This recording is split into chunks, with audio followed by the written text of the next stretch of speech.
Hello, नमस्कार साथियों। मैं संतोष कुमार दांगी आपके लिए लेकर आया हूँ एक नया वीडियो, जो कि आज हम क्लास 10th जो जनरल इंग्लिश है उसका नया ब्लूप्रिंट आया है। एमपी बोर्ड ने अभी हाल ही में जारी किया है। हम उसके बारे में और डिटेल डिस्कस करेंगे, है ना। चलो आइए देखते हैं blueprint and curriculum deduction details. Curriculum means होता है पाठ्यक्रम, है ना। और डिडक्शन जो कम किए गए हैं ना सिलेबस, उसके बारे में भी इसमें दिया गया है।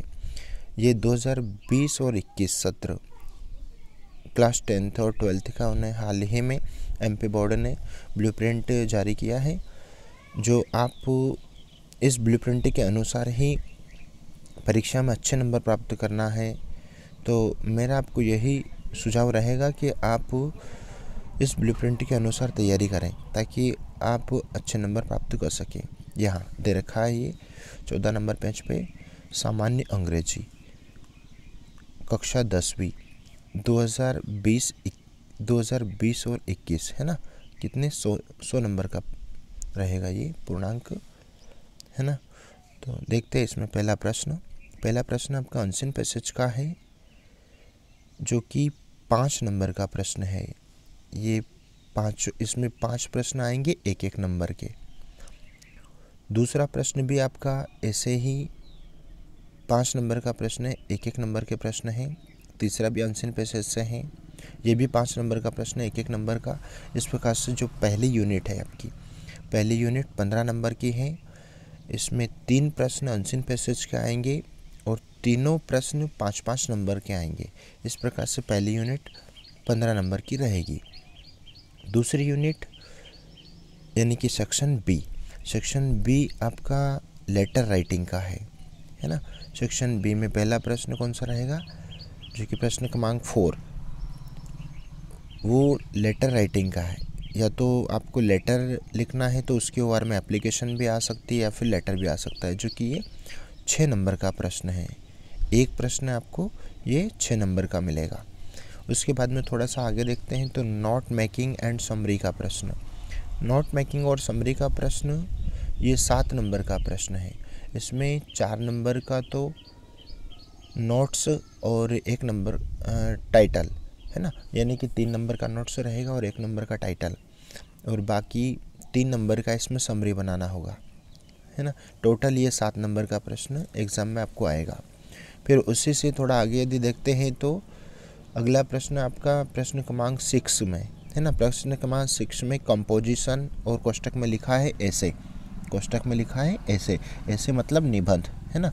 ये निबंध का प्रश्न है, जो कि ये भी 7 नंबर का प्रश्न है। एक प्रश्न आपको निबंध का आएगा 7 नंबर का। आप कौन सा भी एक निबंध याद कर सकते हैं, है ना।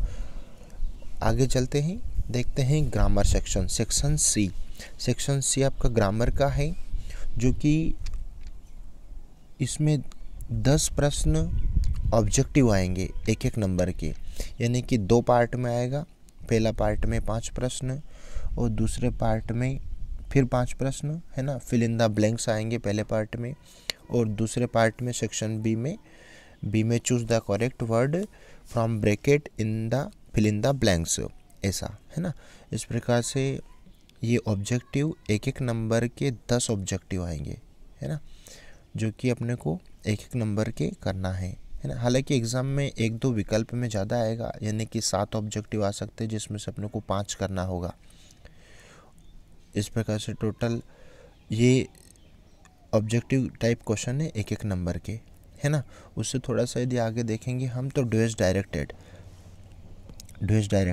है ना। यहाँ दे रखा है ये ड्यूएस डायरेक्टेड का प्रश्न, ये भी 5 नंबर का। इसमें अपने को 6 या 7 प्रश्न देखने को मिल सकता है, जिसमें से कोई 5 प्रश्न अपने को करना है। ठीक उसके नीचे दे रखा है ट्रांसलेट, है ना। ट्रांसलेट करना मतलब कि हिंदी में सेंटेंस आएंगे, वाक्य, जिसको अपने को इंग्लिश में ट्रांसलेट करना है ना।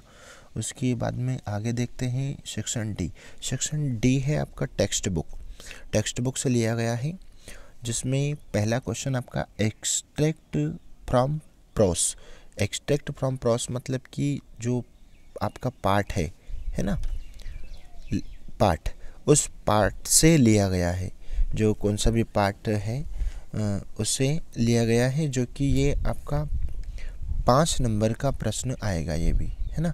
5 नंबर में इसमें 3 नंबर के तो ऑब्जेक्टिव हैं और एक प्रश्न आपका 2 नंबर का रहेगा। इस प्रकार से प्रश्न तो आएंगे 4, यहाँ दे रखें ये, है ना, प्रश्न तो आएंगे 4, लेकिन अपने को ये रहेगा 5 नंबर का, क्योंकि इसमें 3 प्रश्न 1-1 नंबर के रहेंगे और एक प्रश्न 2 नंबर का रहेगा। ठीक ऐसे ही अगला प्रश्न भी आपका इसी प्रकार का रहेगा, है ना। फिर थोड़ा सा आगे देखते हैं, है ना, एक short answer type question from pros, यानी कि प्रोस से आएगा एक कितने नंबर का, ये आपको देखने को 3 नंबर का, है ना, 3 नंबर का प्रश्न, है ना, इसी से। उसके बाद में एक प्रश्न थोड़ा आगे देखते हैं, एक्सट्रैक्ट फ्रॉम पोइट्री, यानी कि पोयम से आएगा आपको एक प्रश्न, है ना। और थोड़ा नीचे देखते हैं, 1 out of 2 short answer type question from poem, भाई शॉर्ट आंसर लिखना है पोयम से। फिर आगे देखते हैं 3 out of 4 type question from supplementary materials, यहाँ सप्लीमेंट्री यानी कि वर्कबुक से भी प्रश्न पूछे जाएंगे, और वर्कबुक से यहाँ नीचे दे रखा उसने कोई 3 प्रश्न, है ना, वर्कबुक से हैं, जो कि 3-3 नंबर के, 9 नंबर का, और एक प्रश्न आपका 2 प्रश्न 3-3 नंबर के रहेंगे, ये भी, है ना, 6 नंबर का, यहाँ दे रखे हैं 2 प्रश्न 3-3 नंबर के। इस प्रकार से ये टोटल आपका जो सेक्शन डी है, सेक्शन डी आपका टोटल आएगा 45 मार्क्स का, है ना। इस प्रकार से ये टोटल, है ना, आपका टोटल ये 100 मार्क्स का सिलेबस है ना। इस 100 मार्क्स के सिलेबस में से आपको मेरा आपको यही सजेस्टेड है कि आप लोग इस ब्लूप्रिंट के अनुसार जो बताए गए हैं इनके अनुसार तैयारी करें और एग्ज़ाम में अच्छे से अच्छे नंबर प्राप्त करें। देखो, आपको अच्छे नंबर कब प्राप्त होंगे, जब आप इसी के माध्यम से आने वाले समय में तैयारी करेंगे, तभी आप अच्छे नंबर अंग्रेजी में प्राप्त कर सकते हैं, है ना। और इसके लिए आपको समय निकालना होगा और अच्छे से प्रैक्टिस करना होगी, है ना। और हम इसी प्रकार के वीडियो आपको हमारे इस चैनल पर अपलोड करते रहेंगे, और यदि आप हमारे इस चैनल पर नए हैं तो प्लीज़ इस चैनल को आप सब्सक्राइब करें, शेयर करें दोस्तों मित्रों में, और लाइक करें। Thank you for this watching video. Thank you so much.